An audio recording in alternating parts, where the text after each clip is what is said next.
दोस्तों, हम बचपन से ये सुनते आए हैं कि हमें हमेशा कम बोलना चाहिए, चुप रहना चाहिए। लेकिन कभी कभी हमारा चुप रहना हमारे लिए खतरा बन जाता है। दोस्तों, आपने ये कहावत तो सुनी होगी कि अति का भला ना बोलना, अति की भली न चुप। यानी कि हमारा ज़्यादा बोलना हमारे लिए खतरा हो जाता है, तो हमारा कम बोलना भी हमारे लिए खतरा है। अति का भला न बरसना, अति की भली न तो। यानी कि अगर बारिश ज़्यादा होगी तो बाढ़ आ जाएगी, और अगर कम होगी तो सूखा पड़ जाएगा, जो कि हमारे लिए नुकसानदायक है।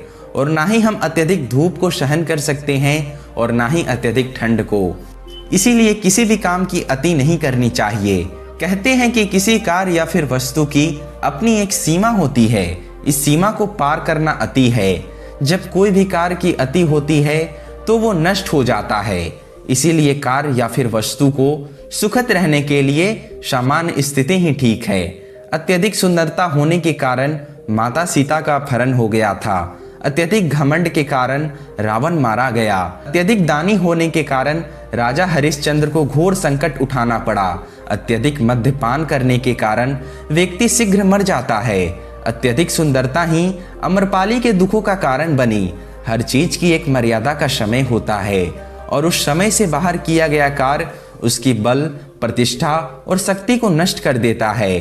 फिर उसका कोई मूल्य नहीं रह जाता। ना ही अति का संतोष ठीक है, ना ही अति का लोभ ठीक है, ना ही अति का मान ठीक है, और ना ही अति का अपमान ठीक है।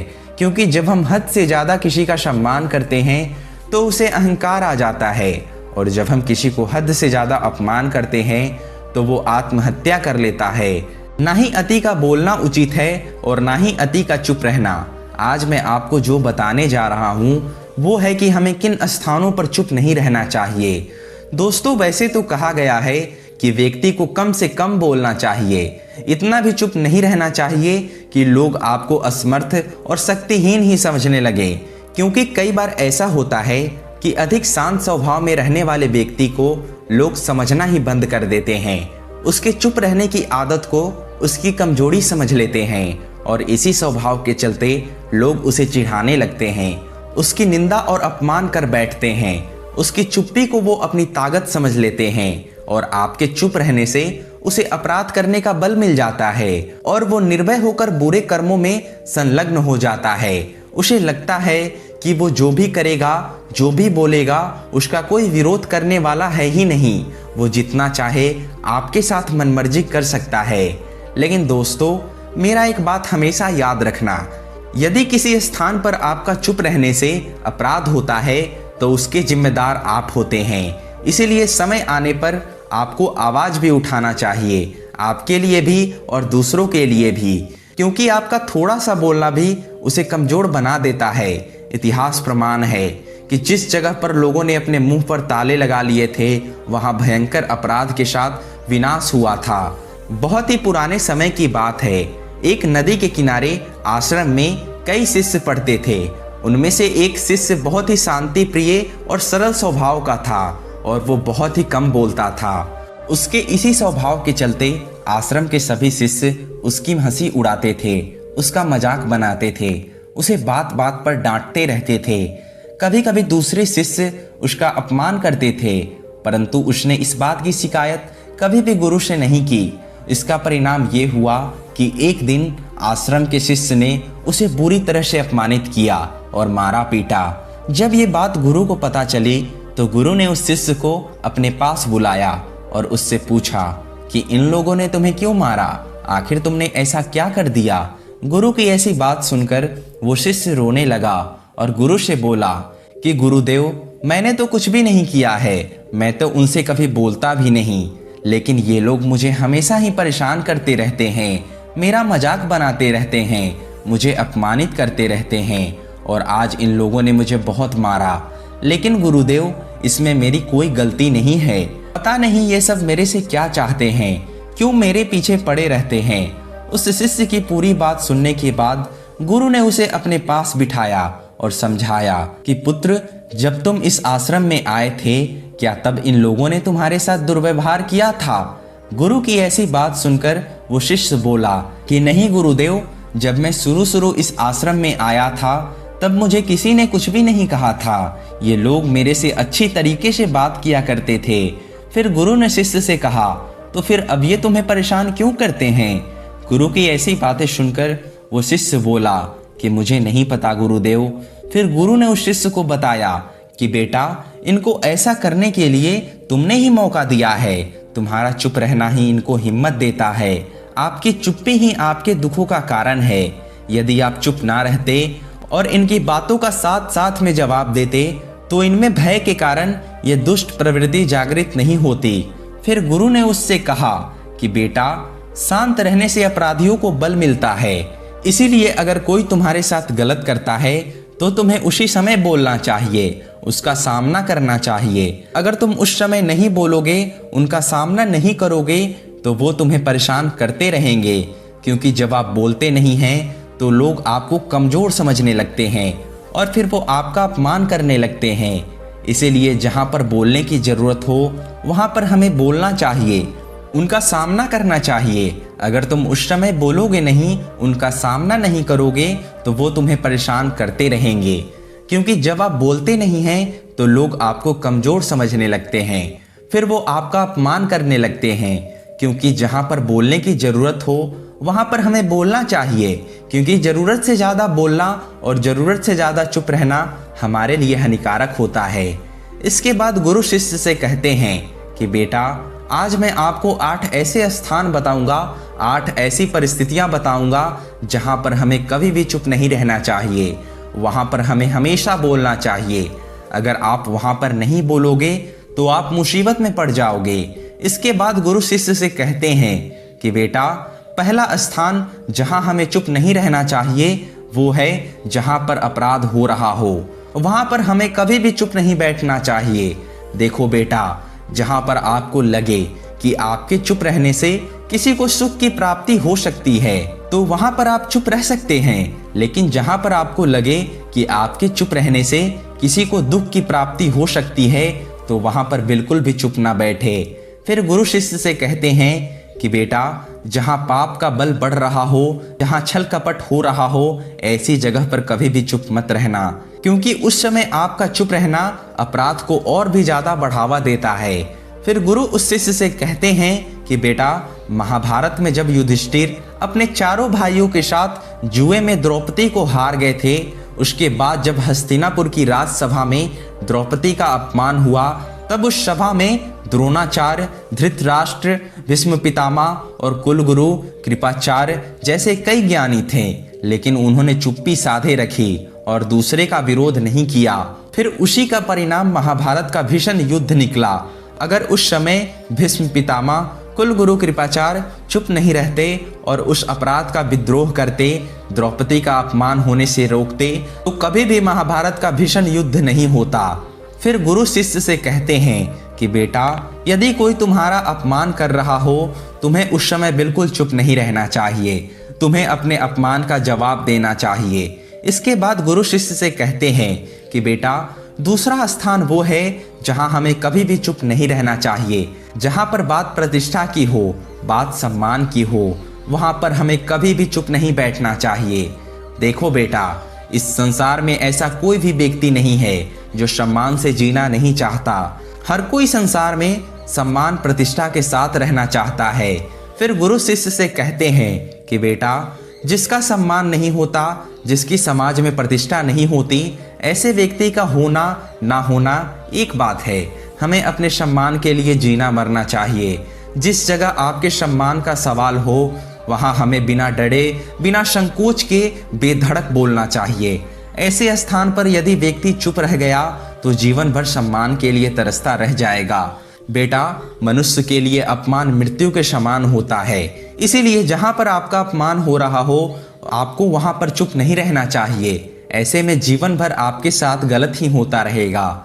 महाभारत में भी श्री कृष्ण के बुआ का लड़का शिशुपाल बहुत ही शक्तिशाली होता था और भगवान श्री कृष्ण ने अपनी बुआ को ये वचन दिया था कि वो शिशुपाल के द्वारा किए गए 100 अपमान को माफ कर देंगे, अर्थात उसे सुधारने के 100 मौके देंगे।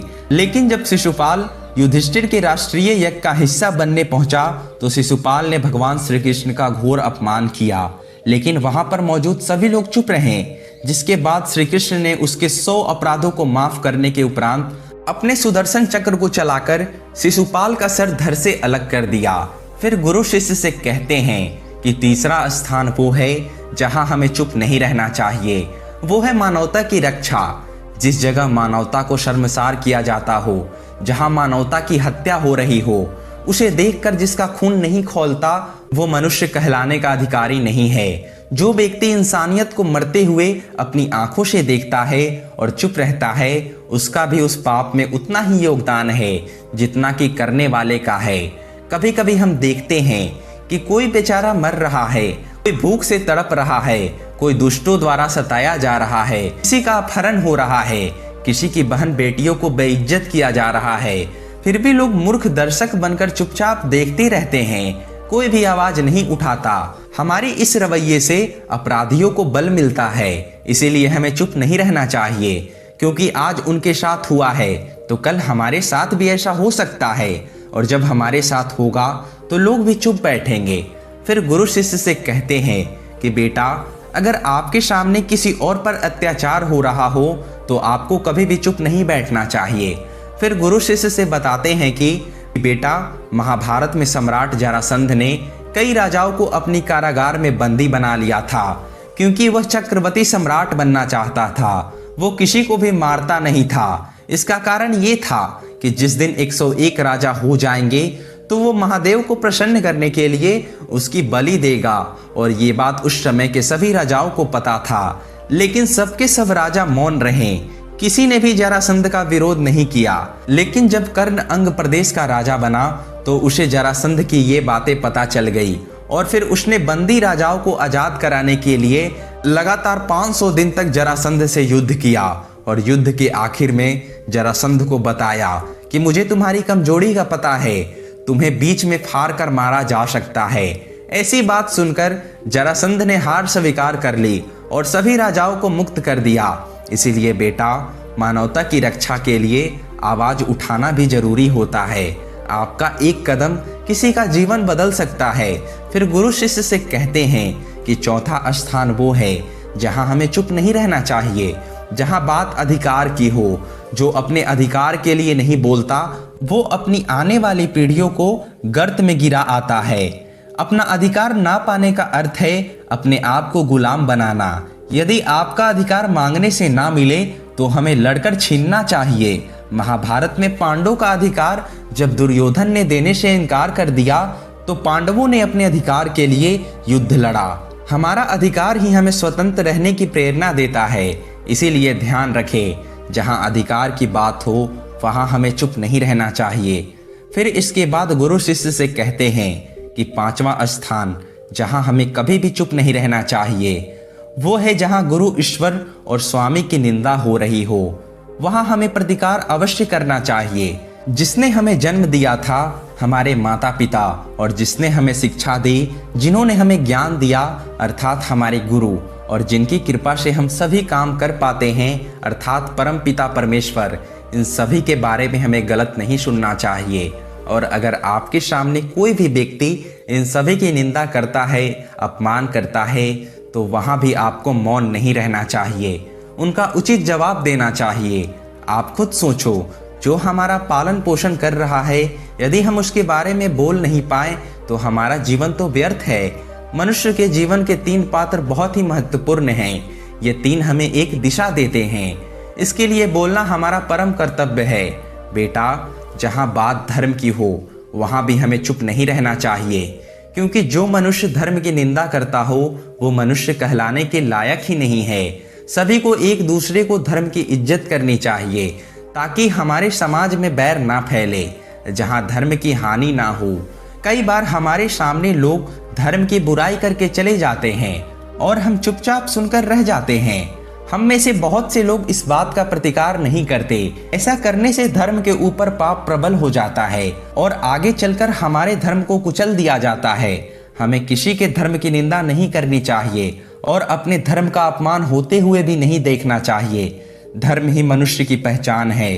धर्म के बिना हम लोग पशु के सामान्य हैं। जिसे धर्म में दया ना हो वो धर्म ही नहीं।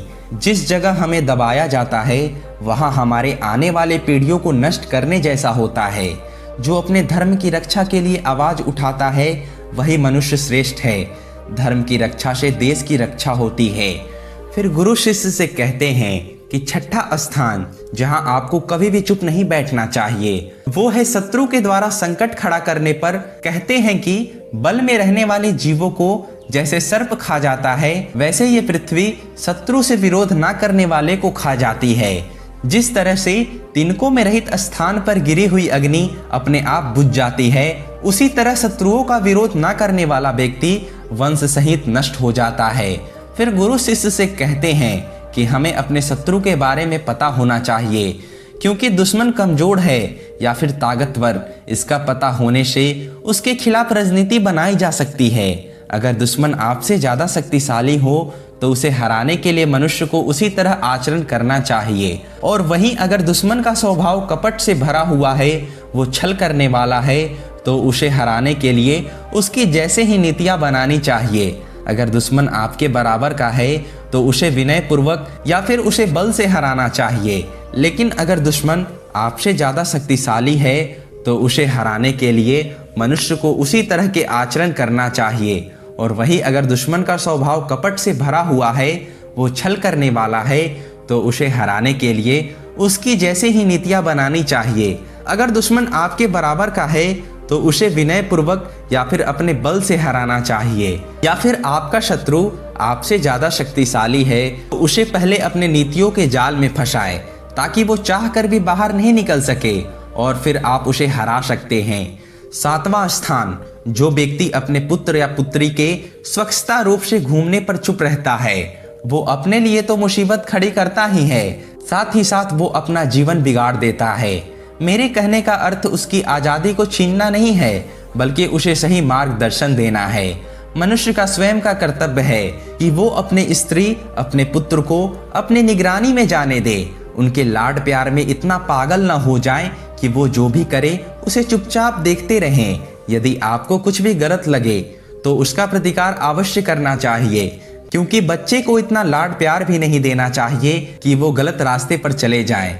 उनके ऊपर निगरानी रखनी चाहिए और इसके साथ ही उन्हें सही और गलत के बारे में बताना चाहिए। अगर आपको कुछ गलत लगे तो तुरंत उस बात के लिए उन्हें रोकना चाहिए ताकि स्थिति ज्यादा ना बिगड़े। फिर गुरु शिष्य से कहते हैं कि आठवां स्थान सबसे महत्वपूर्ण है जहां हमें चुप नहीं बैठना चाहिए।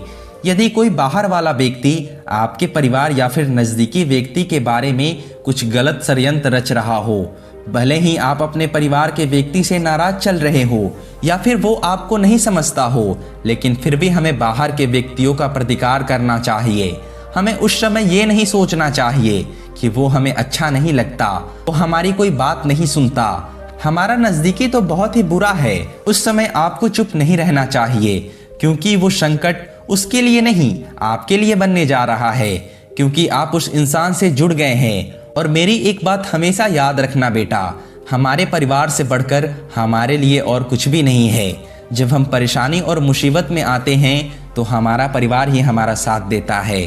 भले ही हमारे परिवार के लोग हमसे नाराज रहते हों, हमारी बातें नहीं मानते हों, लेकिन वो कभी भी हमारा बुरा नहीं चाहते। जबकि बाहर के लोग किसी के भी सगे नहीं होते, वो तुम्हारे और तुम्हारे परिवार की बुराइयां करने के बाद तुम्हें नुकसान पहुंचा सकते हैं। तो दोस्तों, इस वीडियो में बस इतना ही। अगर आपको इस वीडियो से कुछ सीखने को मिला तो प्लीज़ वीडियो को लाइक कर दीजिए और चैनल को सब्सक्राइब कर लीजिए।